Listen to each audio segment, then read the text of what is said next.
Hi guys, welcome back to my channel. Now for today's video I'm going to be showing you how to use a henna hair dye. I'm going to be doing this because it's due to be done, so if you want to see that, stay tuned.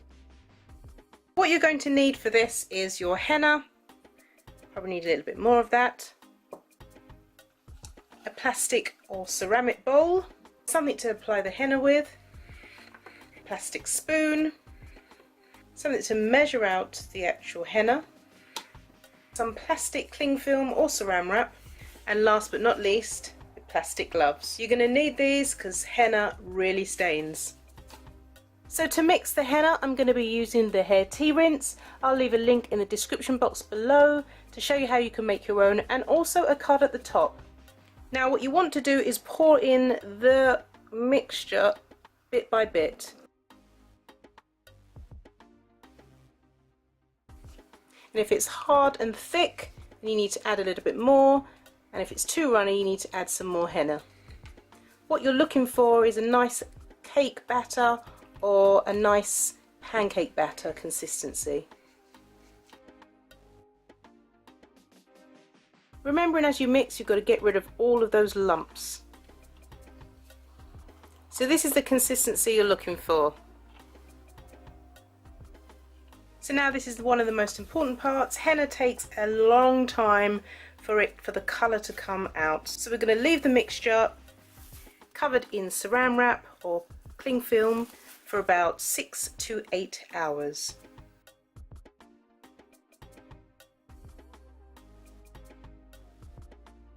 Okay, so making sure you're fully protected and you've got rid of all your jewellery so it doesn't stain.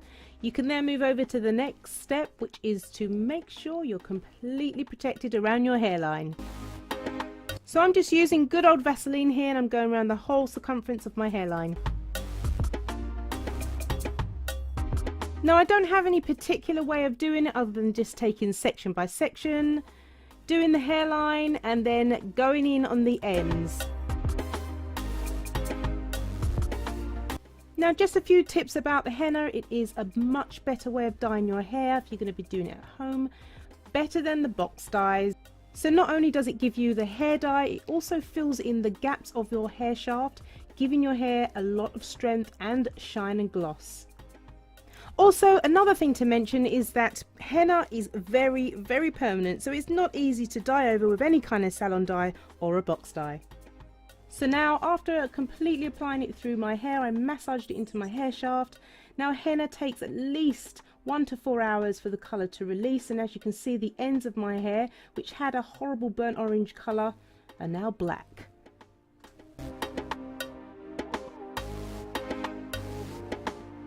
So here I am with the cling film on my head, and really all I'm prepared to do is 2 hours. That's all I can be prepared to do, to sit around for this release of colour on my head. So I rinsed and rinsed and rinsed the colour dye out until the water was completely clear. But as you can see, I've got no Mel's Butter Me Up cream on it. I've got nothing, no cream, no moisture other than water. And look at the shine, it's very glossy and the colour looks absolutely natural. It's not too dark. Yeah, loving it. So guys, thank you so much for watching this video. If you found it helpful, just give me a thumbs up, and don't forget to write down in the comments below if you've used the henna dye as well. I'm truly grateful to those of you who keep coming back and watching me, and to my new subscribers, you are so welcome. Guys, I'm going now. Take care. God bless. Bye.